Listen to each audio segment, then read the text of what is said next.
Viskas pasikeitė tada, kaip aš susidėliojau savo prioritetus. Tikrai ilgą laiką buvau stipri moteris, siekianti karjeros, visą laiką reikėjo pripažinimo, kažkokių tai liaupsių, plojimų.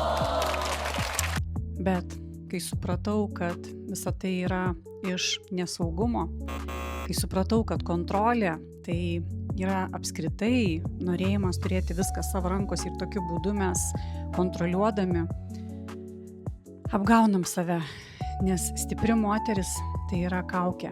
Prigimtis mūsų yra visiškai kita.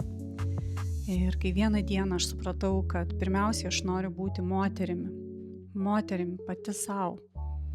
Tada mama, tada žmona ir tik vėliau veikla, karjera ir pripažinimas. Kada yra viskas savo vietose, tada hierarchija labai yra aiški ir visi yra laimingi. Ir šeima laiminga, ir ypatingai moteris laiminga. Nes tokiu būdu, kada moteris atranda savo moteriškumą, kada moteris gyvena savo moteriškume, kaip aš sakau, savo stichijoje, tada viskas labai užsipildo. Atsiranda ta vidinė pilnatvė ir tada viskas eina iš jausmo, iš intuicijos, įjungiame sąmoningumą ir tada keliaujame savo keliu. Taigi, būk moterim, nes ir esi moteris.